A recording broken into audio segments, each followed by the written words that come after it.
जय श्री कृष्णा. आज आपण अधिक मासातली 31वी गोष्ट ऐकणार आहोत. गोष्टीचं नाव आहे साऱ्या कथांचा सारांश. भगवान विष्णू म्हणाले, लक्ष्मी, आतापर्यंतच्या 30 अध्यायात मी तुला अधिक मास महात्म्य आणि भगवान पुरुषोत्तमाच्या कृपेचा थोर कथांचा महिमा सांगितला. आता हा 31वा अध्याय म्हणजे 31 पुष्पांची माळच जणू फुललेली आहे. 31 वातीचा हा एक दिवाच प्रकाशित केलेला आहे. ही माला आणि हा दीप भगवान गोपाल राधाकृष्ण मुरलीधर यांना अर्पण केले आहेत. अधिक मास महात्म्य कथांचे सार असलेला हा 31वा एक जरी अध्याय वाचला किंवा ऐकला तरी संपूर्ण महात्म्य श्रवणाचे पुण्यफळ मिळते. तर आता या कथासारपोथीची अध्यायवार क्रमाने सारणी सांगतो, ती लक्ष देऊन एक. तपोवनातील ऋषींच्या मेळाव्यात बसून सूत नावाच्या पुराणिकाने अधिक मास महात्म्य सांगितले. त्या कथांचा लक्ष्मीनारायण संवादाचा पहिला प्रथम अध्याय म्हणजे या अधिक मासाची उत्पत्ती कशी झाली आणि या मलमासाला थोर पुरुषोत्तमाचे नाव कसे मिळाले याची कथा आहे. दुसऱ्या आणि तिसऱ्या अध्यायात मिळून गोसेवा आणि गायीचे महत्त्व तसेच पौलव्य ऋषींची कथा सांगितली आहे. चौथ्या अध्यायात ब्राह्मण सेवा आणि पाचव्यात मृगराजाची कथा दिलेली आहे. सहाव्या अध्यायात दीपपूजेचे महत्त्व आणि मांजरीचा उद्धार तसेच सातव्यात शाकल्लीच्या 2 बायकांची सवती मत्सराची कथा आणि दीपदान व्रत साधनेचे फळ कोणाला कसे मिळते याचे वर्णन आहे. 8व्या अध्यायातील कथा म्हणजे एका चिक्कू माणसाच्या बायकोने त्याला पाण्याऐवजी दूध दिले. ते प्रवासात त्याने वारुडात ओतले.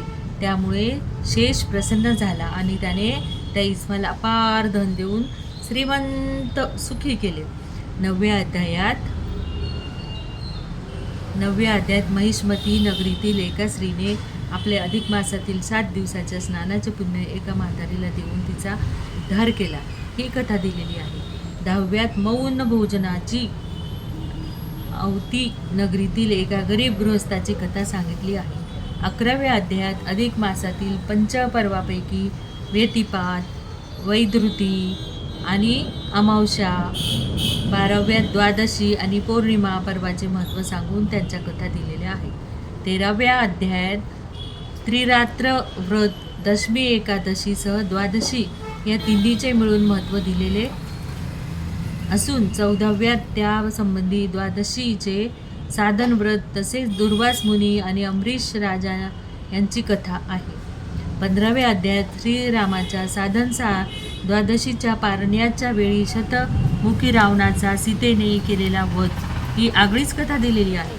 स्मितविलासिनी अप्सरेच्या उद्धाराची कथा 16व्या अध्यायात तसेच 17व्यामध्ये धर्मशर्माने पिशाचाचा उद्धार केला ती कथा आहे. 18व्यात काशीतील मंगळागौरीची कथा आणि 19व्यात विप्र शर्माने राक्षसाचा उद्धार केल्याची कथा सांगितली आहे. 20व्या अध्यायात सौराष्ट्र देशातील सोमशर्मा गृहस्थाने आपले त्रिरात्र पुण्य देऊन राक्षसाचा उद्धार केला ती कथा आहे. 21व्या अध्यायात विराट देशातील माहूरगड येथील एका गृहस्थाने गंगा स्नान अधिक मासात केले तेव्हा त्याचा कुष्ठरोग दूर झाला ती कथा सांगितली आहे. महिष्मती नगरीत एका गृहस्थाच्या घरी नारायण नावाचा एक सदाचारी मुलगा आला.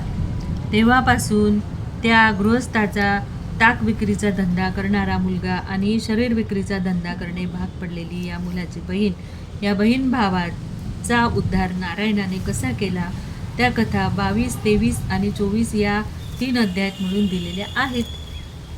25व्यात अरुंधती पार्वती संवाद, 26व्यात मंडन ब्राह्मणाची प्रधानाची पत्नी गुणवती हिच्या आगळ्या तेजाची कथा सांगितली आहे.